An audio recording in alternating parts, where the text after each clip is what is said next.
Melanoma is one of the most common cancers in young adults, especially young women. If you use tanning beds before the age of 35, you have an 87% higher risk of melanoma. My friend Tina spent years going to tanning beds and soaking up the California sun, and is now fighting back after being diagnosed with stage 4 melanoma. Here's her story. The California sunshine. It's the reason that millions of people have moved to our state. But this beautiful sunshine can also have deadly consequences. Laying by the pool or spending the day at the beach is just part of the California lifestyle. But ultraviolet light from the sun is a leading cause of skin cancer. May is Skin Cancer Awareness Month, and research shows that skin cancer is by far the most common form of cancer. Estimates are that 1 in 5 Americans will get skin cancer in their lifetime.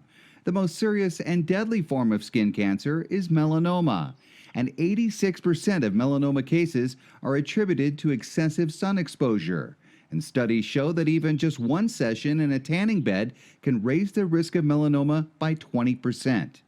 But the quest for the perfect tan can blind many, like Tina, whose mother had melanoma and warned her as a teenager to stay out of the sun. She would say, "You're going to get melanoma." And I was invincible, and I said, "Whatever, then I'll just dye tan." Literally would say that. Well, 8 years ago, Tina was diagnosed with melanoma after finding a mole on her back. They removed it. It went 5 millimeters deep, which with melanoma, only 1 millimeter, it gets into your skin and can get into your lymph nodes. So mine was really aggressive. After extensive treatment, including the removal of multiple lymph nodes, Tina was cleared of the melanoma, at least for a time. And it was during that recovery time that Tina began following a young Rancho Cucamonga woman on social media named Khloe Thompson, who was diagnosed with melanoma at age 19 while serving in the Air Force. Khloe bravely and publicly fought melanoma before passing away at the age of 22. I would tell her, "You need to slow down.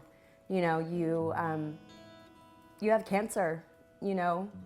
But she just didn't want to give up. She wanted to live life, and, you know, so yeah, she was a fighter. She was a warrior. She was a cancer warrior. Khloe's mother, Michelle, describes her daughter as an outgoing young lady who lived life to the fullest. She just never gave up. She never stopped fighting. In fact, when she finally passed away, people were surprised. They didn't realize that her cancer was as serious as it was, because she just lived life every single day. And today, Michelle works hard to keep Khloe's memory alive in an effort to help others. I kept Khloe's Facebook going as a memorial page, and she has, I don't know, about 3,300 people on there. People really reached out to me after Khloe passed away and just told me, you know, how she inspired them. And while Tina never met Khloe, she reached out to Khloe's mother, Michelle, when she was recently re-diagnosed with melanoma, and they met recently for the very first time. You did great. I try not to cry. I know, me too. Khloe was so positive. She was just so positive, and everything I would watch of her, she was just happy, and she fought so hard. And I just vowed to fight as hard as Khloe did. And Khloe and Tina's stories are reminders to all of us of the dangers of this deadly form of skin cancer. Things to remember: people with fair skin, blonde or red hair, and blue eyes are most susceptible to melanoma.